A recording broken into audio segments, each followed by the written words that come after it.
Life can only be understood backwards, but it must be lived forwards. They told you that growing up meant finding yourself, meant clarity, success, stability. But instead, you found confusion. A silent tension between who you are and who you're supposed to be. You look around and everyone seems to have a role. The achiever, the partner, the parent. But something inside you resists. Not because you're lazy, not because you're broken, but because you're starting to see the cracks. The job title doesn't quiet your thoughts. The relationship doesn't answer the question. The plans don't match the feeling in your chest. This is the dissonance of maturity. It isn't the peace of understanding. It's the storm before becoming. You begin to sense a deeper truth, that most people aren't growing into themselves. They're shrinking to fit the image. Because they, the collective voice of culture, tradition, expectation, don't want you to leap. They want you to stay safe, small, predictable. Certainty is rewarded. Doubt is punished. And the older you get, the more that voice tightens around you. But beneath all that noise, there's a whisper. A sense that you're not here to play a part. You're here to become something real. And maybe that's why you feel lost, because you're not looking for a label. You're looking for a life. In this video, we'll explore why that feeling of confusion isn't a flaw. It's a doorway. A threshold between imitation and authenticity. And how Søren Kierkegaard, one of the first existential thinkers, offers us a radical truth. That finding yourself isn't about answers. It's about having the courage to leap into the unknown. And that leap, it begins right now. You have everything. So why do you feel nothing? You did what you were supposed to do. You followed the plan. You checked the boxes. And now, here you are, with the job, the degree, the relationships, the routines. But something is off. It's not a loud scream. It's a quiet erosion. And it begins when the roles you were handed no longer fit the shape of your soul. This is the crisis of maturity. Not a breakdown, but a peeling away. A slow collapse of the inherited identities that once made you feel real. Family, religion, career, society. These were the mirrors in which you saw yourself. But now, those mirrors are cracking. Psychologist Erik Erikson called this stage identity versus role confusion. It usually hits in early adulthood, when you're expected to know who you are. But here's the twist. The moment you're asked to define yourself is often the moment you realize you've only ever been defined by others. And when that scaffolding falls, what remains? Just you, staring into a vast, silent question mark. This is the void, the space between who you were and who you could become. Carl Jung understood this inner collapse well. He called it the beginning of individuation, the process of confronting everything you've hidden, denied, or repressed. The shadow, the unlived life. It doesn't go away just because you got older. In fact, the older you get, the louder it knocks. And then there's Jean-Paul Sartre. He warned us about the comfort of self-deception. what he called bad faith. Wearing masks, playing roles, pretending you're not free so you don't have to choose. But freedom, real, terrifying freedom, arrives when those roles fall apart. And that's what maturity reveals. You are free, but freedom isn't peace. It's pressure. The pressure to choose, to become, to leap. So if you feel numb, lost, or disconnected, that doesn't mean you're broken. It means you're waking up. You're no longer content to live someone else's version of you, but you haven't yet found your own. You are in the in-between, the threshold. And while it may feel like you're unraveling, you are, in fact, being rewritten. You're standing at the edge. Behind you, the life you've always known. Familiar, predictable, comfortable. In front of you, the void, dark, unmapped, terrifying, and no one can make the choice for you. This is the moment Søren Kierkegaard described as the leap of faith. But don't mistake the phrase for blind belief in something external. Kierkegaard wasn't talking about religion in the conventional sense. He was talking about you and what it takes to truly become yourself. Most people never leap. They spend their lives on the cliff's edge, building distractions, lives of what Kierkegaard called the aesthetic. A life of pleasure, of surface identity, of curated images and temporary highs. It's safe, it's beautiful, but beneath it all is despair. Not loud, obvious despair, but the quiet kind. The kind that comes from refusing to become who you really are.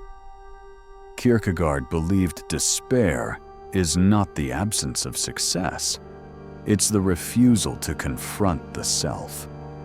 Because the self, he said, is not a thing you are.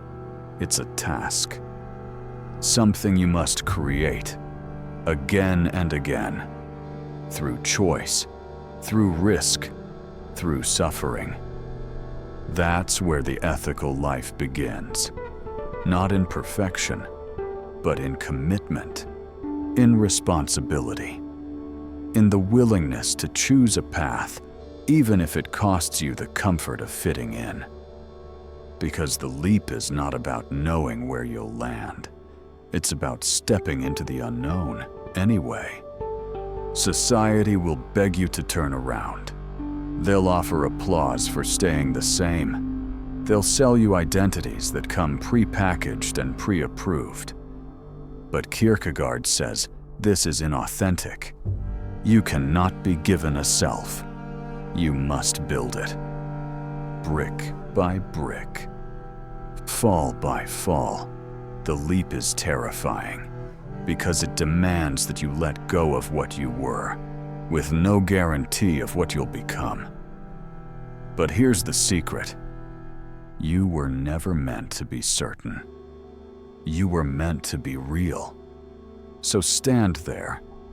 Feel the wind. Feel the fear. And know this.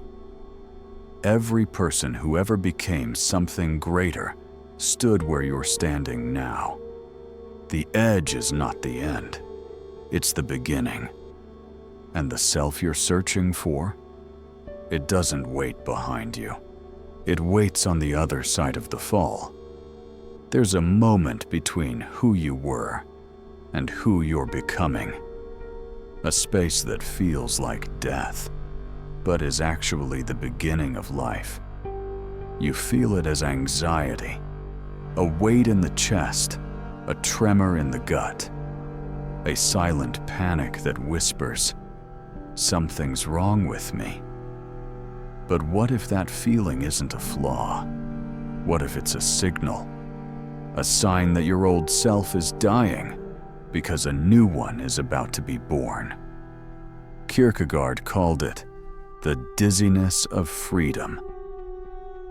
That moment when all the false certainties collapse and you see that your life, your identity, is up to you. No guidebook, no guarantees, just choice and consequence. Rollo May, the existential psychologist, saw anxiety not as a sickness, but as a byproduct of creation. He wrote, "Anxiety is the price of the human privilege to grow." When you feel anxious, it's not because you're weak, it's because you're at war, caught between two versions of yourself, the one that clings to comfort and the one that demands rebirth. It feels like you're being pulled apart from the inside, and in a way, you are. Heidegger described this internal war as a conflict between the they-self and the authentic self.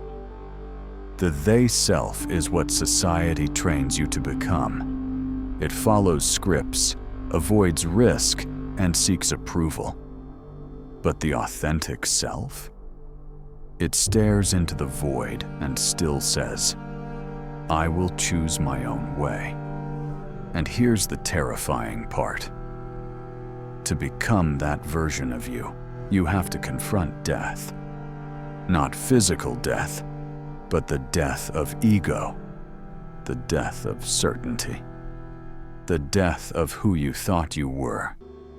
Heidegger called it being toward death, a life lived with the constant awareness that time is running out, and that your existence is yours alone to shape. That awareness, yes, it brings anxiety, but it also brings clarity, urgency, and the fire of becoming. You are not broken. You are breaking open. The anxiety you feel is the pressure of potential trying to escape. It's the heat of transformation. It means you're still alive, still becoming, and maybe, just maybe, this pain is not the end of the road. It's the labor before the birth. They never gave you a manual, no instructions, no map, just expectations. But buried under the noise, there is a way forward. A path not of certainty, but of courage. This is your stolen guidebook, ripped from the hands of them, the ones who profit from your confusion, who keep you medicated with distraction and obedient through fear. Tool 1. Journal like a philosopher. Kierkegaard didn't just write, he excavated. Each page was a mirror, each sentence a confrontation. Use journaling not to record events, but to dissect your contradictions. Ask, who am I pretending to be? What am I avoiding? What truth am I not yet ready to face? The goal is not clarity, it's honesty. Not answers, but alignment. Tool 2. Practice philosophical solitude. This isn't isolation. It's the radical act of being alone without being lonely. In a world addicted to noise, silence becomes rebellion. Nietzsche walked mountains alone not to escape people, but to hear himself think. In solitude, you strip away the borrowed voices. You stop performing. And for the first time, you listen. Tool 3. Commit to meaning, not certainty. You will never be 100% sure. That's not a bug of existence. It's the design. Viktor Frankl, imprisoned in Auschwitz, discovered a truth most never will. Meaning isn't found, it's made. And often, it's made through suffering. Choose values over validation. Commit not because you know, but because it matters. Create your values like Nietzsche's Übermensch. Not inherited, but forged. Not safe, but real. That feeling of being lost? It's not a flaw in your system. It's the start of your freedom. You are not here to fit the mold. You're here to break it, to tear the script, to live a life authored by no one but you. And yes, this path comes with fear. But fear is the tax on transformation. It's what you pay to become. So open the journal. Turn off the world. Take the leap. This isn't the end of your confusion. It's the beginning of your construction. You're not finding yourself. You're building yourself. Brick by honest brick. And no, they won't approve. But they never mattered anyway. But you're not broken. You're being reassembled. The dissonance, the confusion, the void, it's all part of the process. It's not a breakdown. It's a breakthrough. You were promised a neat path, a formula, a set of instructions. But here's the truth. The path doesn't show itself until you start walking. And that's where the leap begins. You're standing at the edge of the unknown. The world, they, will tell you to stay safe, to wait for certainty, to play it safe. But you were built to leap. They want you numb. They want you sedated and predictable. But that's not who you are. You were made to question, to defy, to grow through the discomfort, to become who you were meant to be. So, stop waiting for someone to hand you the answers. Stop searching for the map. You don't find meaning. You leap into it. The question isn't, what will I do? It's, who will I become? The leap is yours to take. And the world isn't waiting. It's calling you to leap. You don't need a perfect plan. You don't need to know the outcome. All you need is the courage to step forward. You don't wait for certainty. You create it as you go. So, right now, ask yourself, what's stopping you? The leap is yours.